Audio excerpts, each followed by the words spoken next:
उत्तराखंड में विधान परिषद की मांग, मसला या महज शिगुफा। जैसे जैसे उत्तराखंड में विधानसभा चुनाव पास आ रहे हैं, वैसे वैसे पार्टियों में हलचल और पार्टियों के खिलाफ हमले दोनों बढ़ गए हैं। फैसले अपने हक में आए, इसलिए जनता की अदालत में मुद्दे पेश हो रहे हैं और जरूरत पड़ने पर पैदा भी किए जा रहे हैं।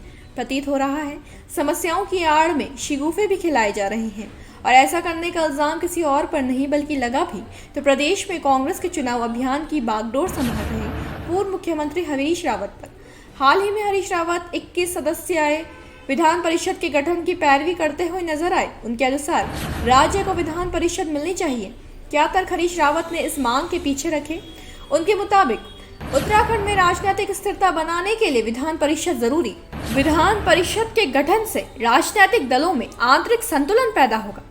उन्होंने कहा, मैं समझता हूँ 21 सदस्यीय विधान परिषद उपयोगिता के दृष्टिकोण से उत्तराखंड जैसे राज्य के लिए बहुत लाभदायी हो सकती है।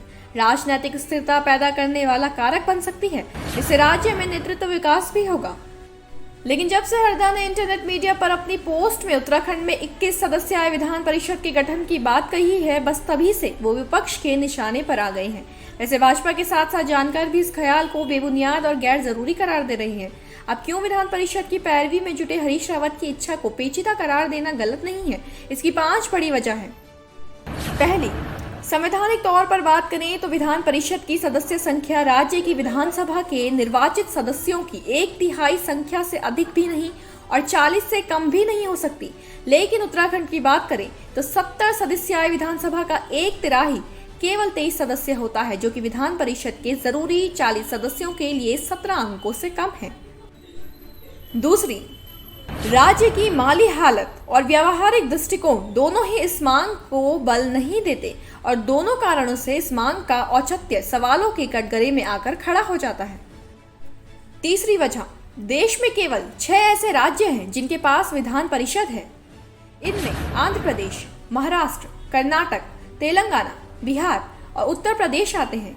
अगर इनकी तर्ज पर और विकास के नाम पर विधान परिषद का गठन करने की मांग की जाती है तो पहले समझना होगा कि इन 6 राज्यों को छोड़कर कई ऐसे राज्य हैं जो उत्तराखंड से कहीं ज्यादा अधिक विशालकाय और विकासशील हैं बिना विधान परिषद के। चौथी, विधान परिषद विकास की गारंटी नहीं देता।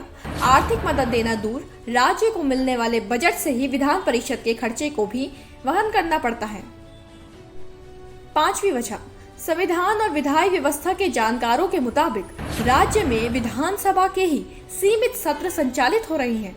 विधानसभा की महत्वपूर्ण समितियां अपेक्षा के अनुरूप क्रियाशील दिखाई नहीं दे रही है।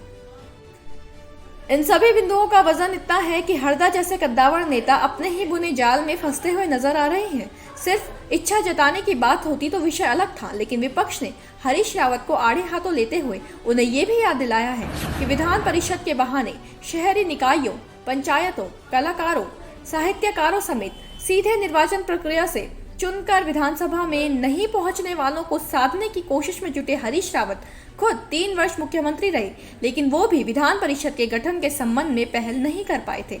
इतना ही नहीं, 2002 के पहले विधानसभा चुनाव में उन्होंने विधान परिषद की मांग उठाई थी, लेकिन कांग्रेस की पहली निर्वाचित सरकार बनने के बावजूद मांग पर कार्य नहीं किया गया।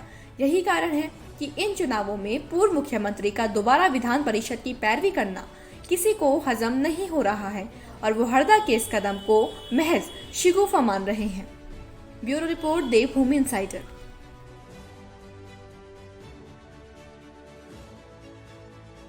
आज ही डाउनलोड करें देवभूमि इनसाइडर ऐप।